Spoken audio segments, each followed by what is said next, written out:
think what Americans are saying to the world is the American that you see that travels overseas, the international corporate business person, the America you see on your Hollywood movie or your New York sitcom, the America you see with a massage Google search or a Facebook sort of ad, the America you see when an NBA player editorializes, the America you see on our international CNN TV shows, the America you read when you read the International Herald Tribune, that's not America. That is a very influential, powerful 30% of the country, and they misrepresent what America is, what the people feel, and you're never going to really understand America unless people come to America and meet those people, because they don't have access to explain America. They don't own the media. They don't own Silicon Valley. They don't have they're not the big banks. They're not Wall Street. They're not corporations, but they're in the majority.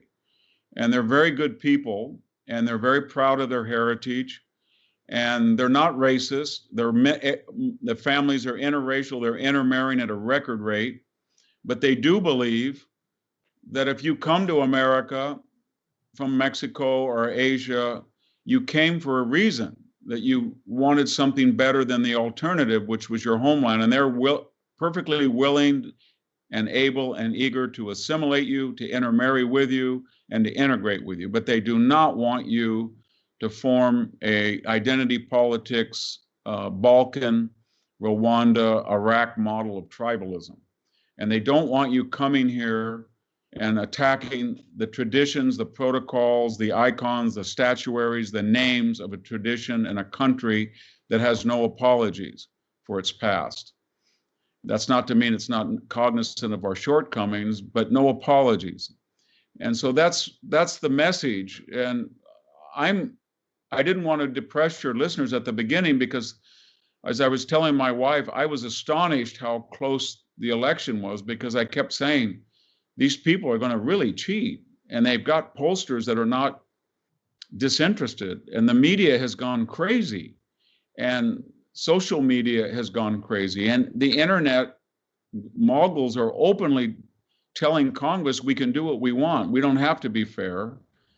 And they've made Donald Trump into a monster. And yet, as you say, 50% of the country voted for him. But more importantly, on the down ballots, all of the candidates basically won that could win. And they're in a position now, I think, that if the Democratic Party wants to pursue this agenda, it will really lose power in 2 years. It'll be inert.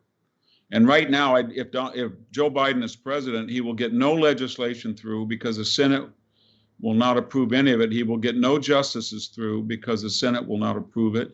He has no popular support. The country's bitter at the way he was elected. I think he's in a cognitive and physical state where many of the Trump people said he will be shortly relieved of his duties by the socialist Kamala Harris. I think that may be true within a year or two, and that will be a disaster for the Democratic Party, because she articulated positions that have zero public support. She didn't get one delegate, not one, in the Democratic primary.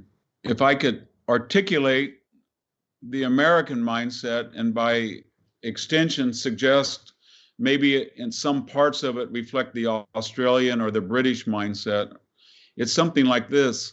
The left is giving us a choice between joining them and cultural suicide. In other words, they're telling us that the entire premise of Western free market capitalism, private property, constitutional government, rationalism, religious tolerance, multiracialism instead of multiculturalism, all of that was flawed at the beginning. And you have to be perfect in our perfect eyes to be good. And we're going to use the standards of 2020 to go back into the past and not see it as tragedy when it disappoints us, but as melodrama. We're going to pick our winners and losers, and yours are going to be losers, and we're going to erase it in the fashion of Trotskyization. And I think most people say, you know what? I kind of had it with that. I don't want a lot of people who don't live in the real world and who seem to enjoy the benefits of our system, our advanced medical care, our great material wealth, our homes, our streets, our security. They all seem to be beneficiaries of it, especially immigrants that want to join it and understand the difference. And yet they deprecate the very forces that create it and sustain it. And so they're almost like court jesters. They live at the court and they make fun of the court, but they're products of the court. And so that's a choice that people are being given. And I think if they keep pushing it, and I can tell you, John, that there's other fissures that you can look through this wall outside of polls and election, and you get a glimpse of what you're talking about. I'm sitting in the most liberal left-wing state in the United States.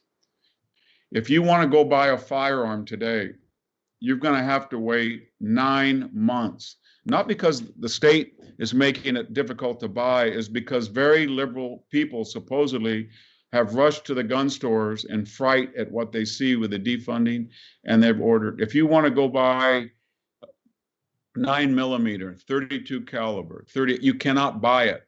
It doesn't exist. That people have decided that the Second Amendment is a good thing.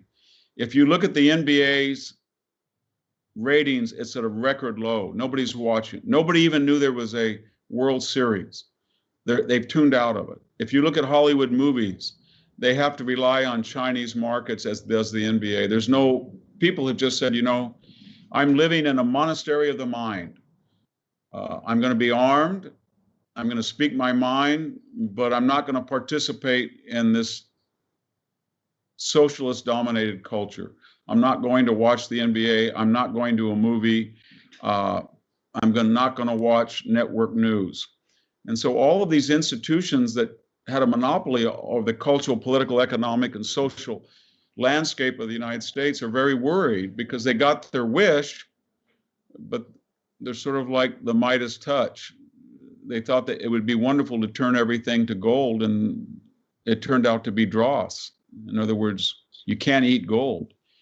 And everything they turn and touch, it turns to dross. And they know that now, and they're in a dilemma. But don't ever underestimate them, because cultural life and public opinion is often massaged by what we see on television, what we read in the newspapers, what we hear on the radio, what we see on the internet, how we communicate. Those are very powerful tools in their toolbox.